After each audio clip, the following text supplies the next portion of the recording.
Fala aí, vozes da minha cabeça. Eu acho que o vídeo de hoje ele vai envelhecer mais devagar, ou até mesmo se renovar com o tempo. Porque o assunto de hoje ele sempre volta a aparecer, seja de semana em semana, de mês em mês, ou de ano em ano, que é a questão do ecchi. Afinal de contas, o ecchi estraga uma obra, estraga um anime, um mangá e afins. Pra mim, o ecchi por si só, ele não é sequer um problema, exceto se aplicado a personagens que são lolis ou shotas, que no caso tem representação de crianças na tela, o que obviamente é um problema autoexplicativo, já que o ecchi ele aborda a sensualidade e sensualidade não é uma parada que você tem que botar em criança, obviamente. Mas no restante, no que não envolve essa parte, eu não acho que é sequer um problema, porque a partir de uma certa idade, a partir da puberdade pra frente, a sexualidade ela vai fazer parte da vida de qualquer ser humano, porque é algo inerente à nossa natureza, o que não significa que você possa se aproveitar de uma menor de idade, de forma nenhuma. Caramba,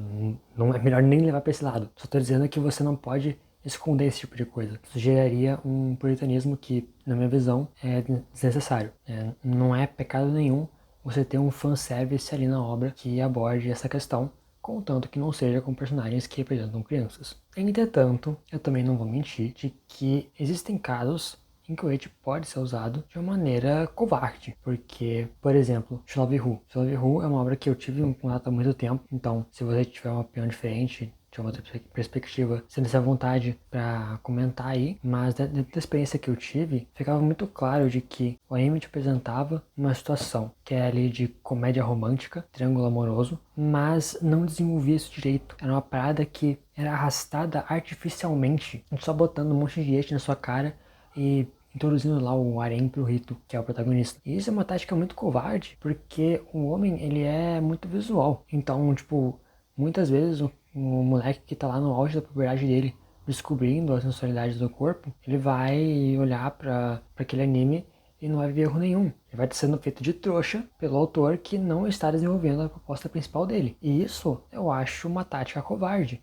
Eu acho que não devia ser feito. Ao mesmo tempo, eu também não posso ignorar de forma nenhuma de que existem pessoas que julgam o anime ecchi de uma forma um pouco equivocada. Eu vou tentar exemplificar com duas questões. Dois animes que eu lembro aqui de cabeça dos últimos anos, que é Uzaki-chan e Fire Force. Uzaki-chan, quando ele lançou, teve uma polêmica no Twitter, onde mais, sobre o corpo da personagem, de artistas tentando lá corrigir a personagem, entre muitas aspas, porque o corpo dela seria real, como se isso atrapalhasse o anime em si, sendo que, primeiramente, não, isso não atrapalha. O desenvolvimento da Ozaki e do Sakurai, que são ali o casal principal, continuam rolando, mesmo com o corpo dela sendo todo voluptuoso, mesmo com as cenas de ecchi acontecendo. Uma coisa não interfere na outra. E, em segundo lugar, não demorou muito tempo para as próprias mulheres mostrarem que a Ozaki não era tão real assim. Era uma parada tão ridícula, que virou chacota. Porque todo mundo percebeu que estavam falando besteira. Virou aquele negócio de,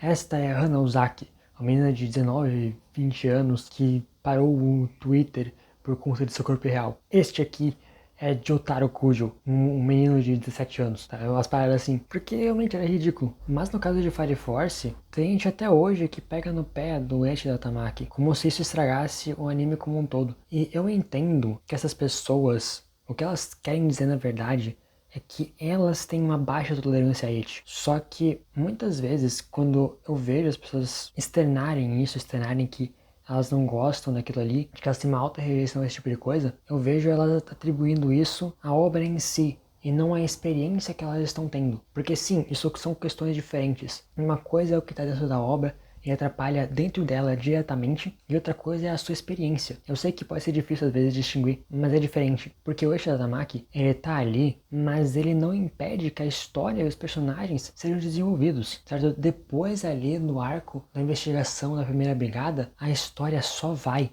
É quando surgem os trajes brancos, a história só decola. E se você não gosta desse tipo de conteúdo, beleza, não tem problema nenhum. Mas efetivamente, se você não gosta do conteúdo eixo, tudo bem. Mas efetivamente, em Fire Force e em Uzaki-chan, que são os animes que eu tô usando aqui de exemplo, isso não interferiu na má qualidade do anime, na má qualidade do desenvolvimento da história ou dos personagens. Ou seja, se ele não foi lá e interferiu diretamente para piorar o anime, então quer dizer que ele não é um erro, ele é só um fanservice, e tá tudo bem. E mesmo no caso do To Love Who, o erro não é o It em si, mas sim o fato dele estar sendo usado para mascarar ou tentar esconder do público o erro principal, que é o autor não está cumprindo aquilo que ele prometeu, que é desenvolver o romance, entende? Além disso, eu acho também interessante, e talvez essa vai ser a parte mais polêmica do vídeo, pontuar novamente essa questão de diferenciar as coisas. Porque, por exemplo,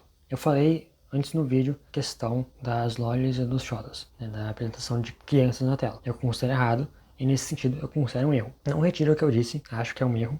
Acho que eu entendo completamente as críticas, e ainda assim, animes como Hakudai Kishi e Bakemonogatari, pra mim, são bons. Qual que é o contexto aqui? Em Hakudai Kishi, você tem um protagonista chamado Ikki, de Ikki Kurogane, que ele aspira a ser um cavaleiro mágico, mesmo tendo pouquíssimo poder mágico, se não nenhum. E ele tem ali como colega de quarto na escola dele uma menina chamada Stella Vermilion, que é o par principal, é a heroína principal e é com quem ele vai ficar no final da obra. Com certeza, durante todo o anime isso fica bem desenvolvido e fica bem estabelecido. Mas ele também tem uma irmã, que essa é sim a Loli, e essa personagem, ela gosta do irmão dela de uma maneira muito esquisita. Então, sim, tem umas cenas bem estranhas envolvendo a personagem, e isso pra mim é um defeito. No entanto, isso não elimina também as partes boas do anime. Isso não elimina, por exemplo, que a personagem da irmã do Ikki, personagem que é a irmã do Ikki, na verdade, ela é bem desenvolvida e tem uma história legal por trás dela. Porque quando ela chega no anime e ela tem aquele contato completamente esquisito com o Ikki, todo mundo em volta acha aquilo algo errado. Então o anime já mostra que aquilo ali não é algo comum e que provavelmente não devia nem ser normalizado. Mostra que realmente ela tem um complexo. E eu entendo se algumas pessoas que assistiram o anime, ou não, vai saber, acharem que o desenvolvimento dela é muito simples. Porque a motivação para ela gostar do Ikki é muito simplória. Mas por se tratar de uma criança, eu acredito nessa motivação simplória. E isso só reforça o fato de que provavelmente ela é alguém complexada por algum motivo. Tanto que o anime deixa aberto a interpretação de que ela tá misturando um pouco as coisas que ela sente, de que ela gosta do irmão dela, mas ela tá confundindo um pouco as coisas, de que talvez ela nem, no fundo, ela só tem uma admiração e um amor por ele, por conta de ser irmão dela, por conta de ser alguém que ela valoriza, mas não necessariamente algo carnal. Ela pode estar confundindo, porque em certo momento do anime, ela fala pra Stella que se houvesse uma menina, uma mulher, que pudesse trazer felicidade ao Ikki, ela não seria contra aquilo, porque ela quer que o Ikki seja feliz. それに私はお兄様が幸せになるなら相手は私でなくても構いません。その人がお兄様に幸せを与えてくれるのであれば、お兄様を裏切らず悲しませないのであれば、私は喜んde祝福します。もっとも私以外にそんなことができる人間がいるとは思えませんけどね。 Ou seja, ela não deseja ele de forma totalmente carnal, então ela pode estar confundindo as coisas. É uma possibilidade, porque ela é complexada, entende?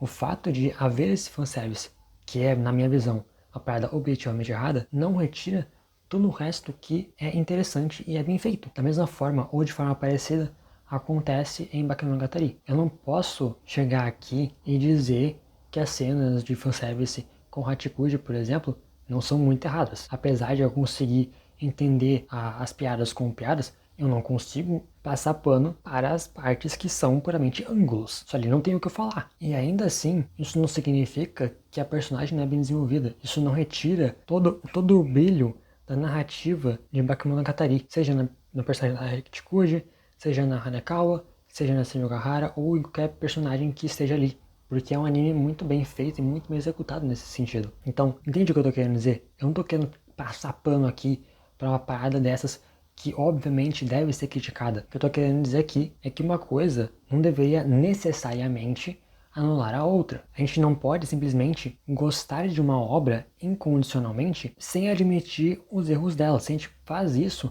é muito provável que ou a gente não tenha senso crítico ou a gente esteja tão maravilhado com aquela obra que a gente ignora os erros que estão ali. E eu acho importante isso ser feito, essa questão de senso crítico ser feita tanto por quem gosta do ecchi, tanto quanto por quem não gosta. Porque no fim das contas, As pessoas que gostam do Eit podem se cegar e se deixarem ser enganadas, e é uma coisa que pode acontecer. E as pessoas que não gostam do Eit podem, na verdade, estar sendo injustas com a obra e não reconhecendo partes ou aspectos dela que são bons. Podem estar perdendo uma obra que, no geral, pode ser muito mais do que aquilo. O Fire Force é muito mais do que o Eixo da Tamaki. O Zaki-chan não é só os peitões da Uzaki. Mesmo que as pessoas gostem de ver isso, não é só isso o anime. Boa parte do que me fez acompanhar o Zaki-chan foi a interação dela com o Sakurai, porque a interação dos dois é muito boa. Boa parte do que me fez acompanhar o Akudai Kishi, por exemplo, foi a interação da Stella com o Ikki, porque os dois têm muita química e tem lutas muito boas também no anime. Eu não posso ignorar isso,